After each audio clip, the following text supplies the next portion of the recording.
It is January 10th. It is day 24 since we set off from Pecan Grove Marina in Oriental, North Carolina. We are in Charleston, South Carolina. We have spent about 8 days here, a bit longer than we'd hoped, trying to get the right parts for our Volvo Penta D255 diesel engine and get it up and running again. With some help from our friends at Western Branch Diesel in North Charleston. The diesel is all fine and dandy again, and we're going to be setting off today heading south.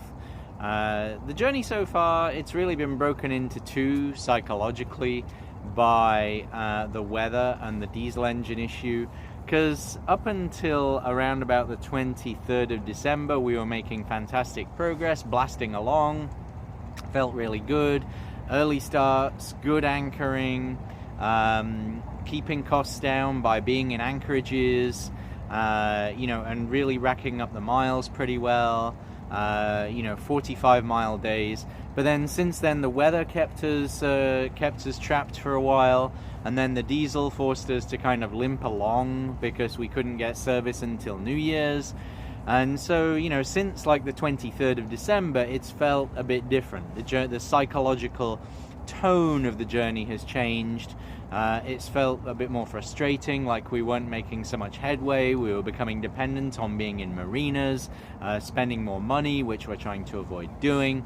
So we're hoping that today is gonna see a change in all of that, and we're gonna start to see more of our early success, racking up some miles, getting south, and hopefully getting the sails up and getting out to sea in the not too distant future as we get out of the cold weather zone.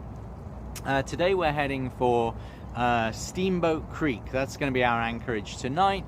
It's about 24 miles away, and then after that we're going for Beaufort, South Carolina, and who knows thereafter. Generally heading towards the the Georgia state line. How much of Georgia we'll pass through versus going out into the ocean, we'll see. It's going to depend on the weather. Today's departure, we will be setting off at slack tide, which is at 10:45.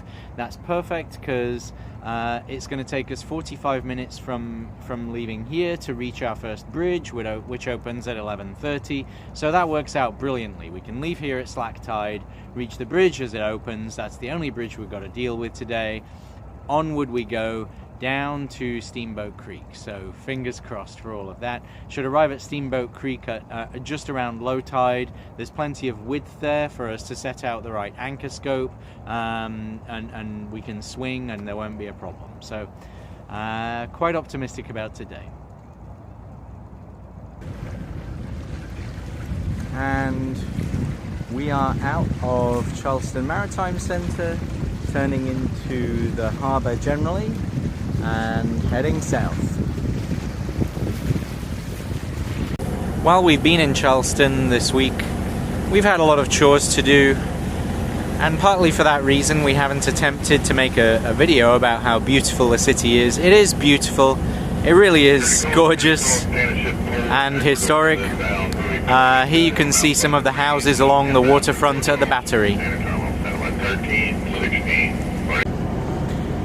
We're just making our turn out of Charleston along Wapoo Creek. That's where we're going to be going.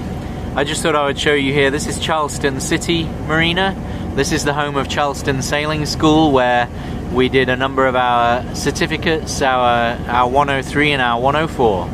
So it's interesting for us to be going by here in our own boat.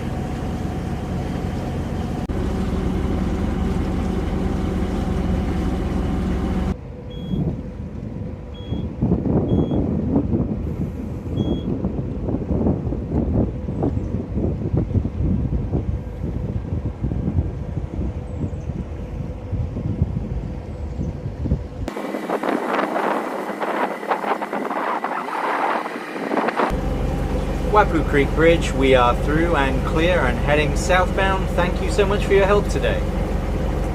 Likewise, Captain, you have a great day and be safe out there. Caution, caution, caution, Wapoo Bridge is now closing. And there you can see it in the background as the bascules come back down.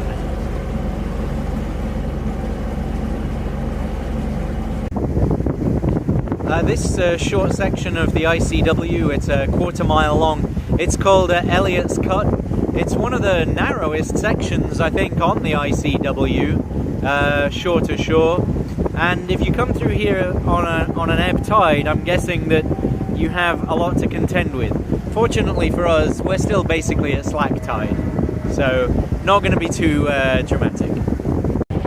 So we're doing something a little bit differently today with the autopilot. Usually we just manually set a heading, and we select either magnetic or true heading, and we get a result which is to steer to that heading regardless of what's happening.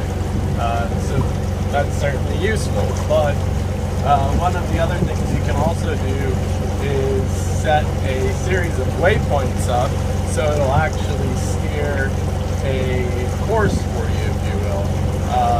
So you do have to be alert and make sure that you actually want to go to the different points that you programmed in, and the system will prompt you to do that. But in this instance, we've taken a course that somebody has made and put online that helps people navigate the ICW, specifically people who have depth concerns like sailboats, because we have keels, and we've imported that in here. And instead of just visually following it, we're actually having the autopilot follow it today, which is a new. I'm watching it too while I'm talking, so this is a new step for us. Probably not the most practical thing to do, maybe, but we wanted to test it out. It'll become much more practical when we get sailing in open spaces and have consistent winds. Certainly it will take the workload off of David and I for long journees when we're sailing. But just to give you an idea of the complexity of some of this stuff, they don't give you a manual anymore. So I had to go and download this 1 gigabyte file. I don't know if it was that big, but it was a large file, and then have it take it to a printer and get it printed, double-sided and bind it. So at least we had an offline option if anything went wrong and we needed to quickly refer to something in a hard copy. But so that's something today that we're playing with, and it seems to be working well. I'm sure we'll have more updates for you. And this is just Ray Green's latest stuff, which has been available for the last couple of years. So it's nothing revolutionary, but it's what's currently on the market.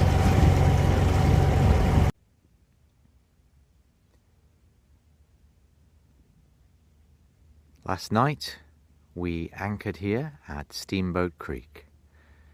It has been a very quiet and serene place to anchor, and the sun is about ready to start coming up. Today we're going to head for Beaufort, South Carolina. Beaufort is close to Hilton Head. Overnight, you can see from our anchor watch that let me just bring up the brightness a bit. You can see from the anchor watch that we didn't even orbit the anchor, we just orbited what I assume to be a pile of chain. Not that I was careless, we always let out the chain very carefully, backing up and laying it out in a line, but in conditions like these where there's moderate reversing currents and weak winds, we find that the boat ends up orbiting a point on the chain rather than orbiting the anchor. So, just seems to be the way it goes. Up there, I don't know if you can see clearly, up there there's like some kind of, I don't know if that's a fish farm or an oyster bed operation, but there's something up there. But yeah, Steamboat Creek. It's been a pleasant place to anchor, and hopefully we will have a nice day heading down to Beaufort. Tonight and tomorrow night at Beaufort, the winds are meant to be stronger, and I think it's going to be colder, so that's a shame, but just got to take the rough with the smooth. Down here at the chart table, you can see our battery readout, our Victron BMV 712. It's currently showing 90.8% battery. So overnight we've used just under 10%. Not only overnight, but basically since we turned off the motor yesterday, the diesel engine yesterday at about 3. So over time we're getting used to the normal behavior of our house bank, and we're finding more and more ways to save energy and reduce that consumption. Of course, right now our biggest power provider is diesel. Since we're motoring down the ICW, we can charge the batteries all the time. Once we get to more remote parts, we'll be more reliant on the solar panels, and we'll have to see how much they can provide.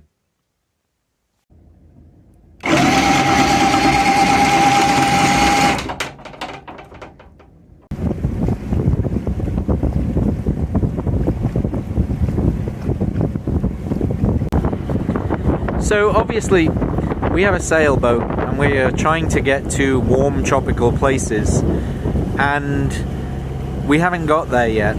We're motoring along the ICW. But when people hear that phrase, motoring along the ICW, I think they imagine chugging along in some ugly ditch. In fact, it's a wonderful experience in and of itself. I mean, it's a very pretty series of bodies of water. It's actually an experience in its own right. It's it's breathtaking in places. The bodies of water are great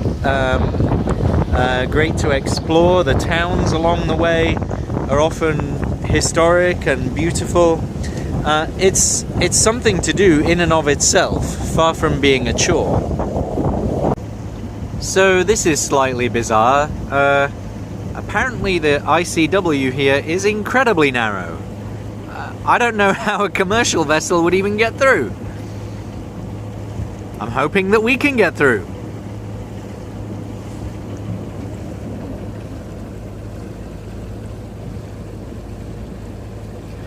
Keeping green to our left and red to our right.